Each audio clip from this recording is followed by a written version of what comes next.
A lavender carpet, a $400 million plane, fighter jets in perfect formation, and a golden coffee pot held out like an ancient offering. This wasn't diplomacy. This was a coronation. When Donald Trump landed in Riyadh, the Saudis didn't treat him like a former president. They treated him like returning royalty. 4 F-15s sliced across the desert sky, a hand-woven lavender carpet crafted by Bedouin women and recognized by UNESCO stretched from Air Force One to a palace of gold. This wasn't symbolic. It was strategic. What followed was even more surreal, a $1 trillion deal, America's largest weapons contract ever signed, and in a private ceremony. A customized $400 million Boeing 747 was handed to Trump as a gift. No press, no paperwork, just velvet protocol and royal approval. Sound illegal? It might be, but here's the twist. The jet wasn't just luxury, it was leverage. And Minute 11 reveals why it changes everything about how power is projected in the 21st century. Because in this part of the world, power isn't shouted, it's choreographed. And Trump, he didn't just visit the Middle East, he became part of its royal story. Riyadh, the $1 trillion recession. Trump didn't just arrive in Saudi Arabia, he entered a throne room disguised as a palace. From the moment Air Force One's wheels kissed Riyadh's tarmac, the message was clear. This was not diplomacy, this was dynasty recognition. 4 Saudi F-15s roared overhead in a tight diamond formation. Below, a lavender carpet, Saudi Arabia's new symbol of elite state honor, stretched beneath the president's feet. But few realized the threads were hand-woven by Bedouin women, part of a craft tradition protected by UNESCO. This wasn't color choice, it was calculated reverence. Trump was met by Crown Prince Mohammed bin Salman, who handed him Arabic coffee and a 24-karat gold dollar. Then came the procession, a fleet of black Bentleys, escorted by Arabian horse guards, en route to Al Yamama Palace, one of the largest royal compounds on earth, with chandeliers the size of SUVs. Inside, a deal was inked that stunned global markets, a $600 billion weapons agreement. The largest in U.S. history, Lockheed Martin, Boeing, Raytheon, every USRS, defense titan lined up, but that was just in Act 1. Saudi Aramco pledged $50 billion to American energy projects. The Public Investment Fund added another $100 billion for U.S. tech, infrastructure, and biotech. Trump, flanked by chosen Saudi ministers, declared the total figure could soar past $1 trillion. No teleprompters, no filtered press, just handshake deals and billion-dollar smiles. And then came the crown jewel. Trump was awarded the King Abdulaziz Medal, Saudi Arabia's highest civilian honor, usually reserved for monarchs, emperors, or national saviors. Critics called it theater, but the Saudis had a word for it: allegiance. This wasn't a summit, it was a message to China, to Iran, to the world. America was back, but this time in velvet slippers, not combat boots. And as Trump stood beneath chandeliers dripping with crystal, you could feel it. This wasn't the art of the deal. This was the architecture of empire.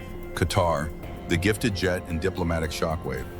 If Riyadh was royalty, Doha was audacity. As Air Force One descended onto the marble runways of Hamad International Airport, it wasn't just landing, it was entering a theater.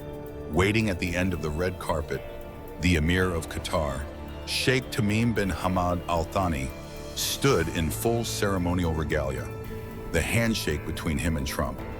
It wasn't diplomacy, it was a spectacle built for the 21st century. But the handshake was just the opening act.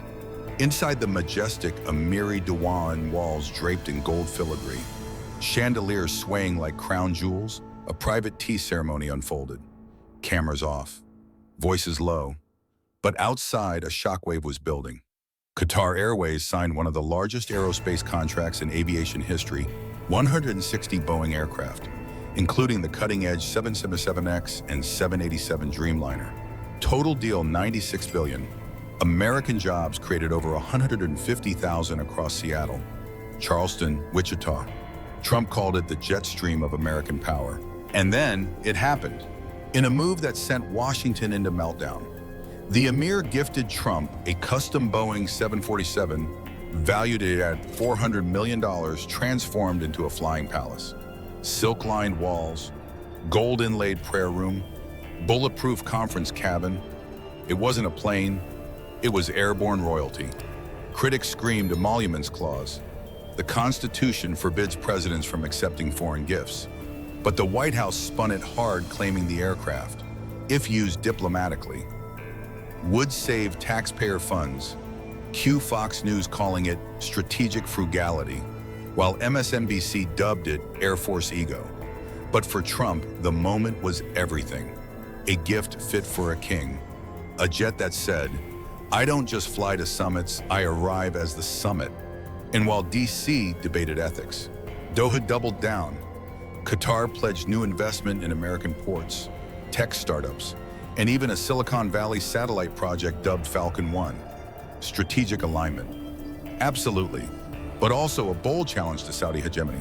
For Trump, Qatar was a balancing act, a velvet-clad power move, a reminder that in the new diplomacy, perception is power. He came for allies. He left with an empire of airspace, oil, and optics. Abu Dhabi, the $1.4 trillion bet on America.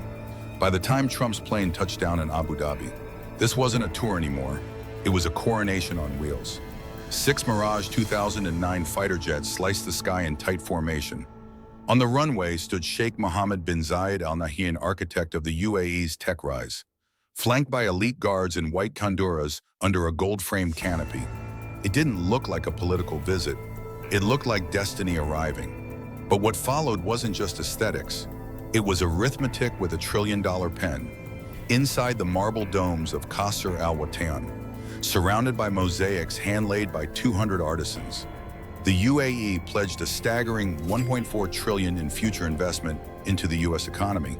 It was the single largest economic promise ever made between a Gulf state and America. The jewel, a $500 billion AI mega infrastructure program dubbed Stargate, involving SoftBank, OpenAI, Oracle, and Z Corporation, designed to make the U.S. The global leader in artificial intelligence. Trump's line, "This isn't a deal, it's a future." The UAE also committed $60 billion to the liquefied natural gas in Texas, $14.5 billion to Boeing aircraft purchases, expansion of ports and data centers across California, Florida, and New Jersey. But the moment that turned headlines into history was personal. At the state banquet, after a performance of the ancient Al Ayala sword dance, Trump rose to speak not just to guests, but to the future. Why deny our allies the tools of progress when they already buy our F-35s? The room froze. A subtle jab at America's AI export bans. The emir nodded. Silence. Agreement without words. It was diplomacy done in gold thread and global code. Critics called it foreign dependence. Supporters labeled it deal-making on steroids. But in Trump's eyes, it was validation proof that economic diplomacy wasn't weak. It was lethal. In Abu Dhabi, Trump wasn't closing chapters, he was opening empires. And as the cameras cut to his departure under crystal chandeliers, one thing was clear: this wasn't just about investment. It was about inheritance, of legacy, of narrative, of 21st century dominance, with the UAE betting on Trump to lead the future. Not just visit it.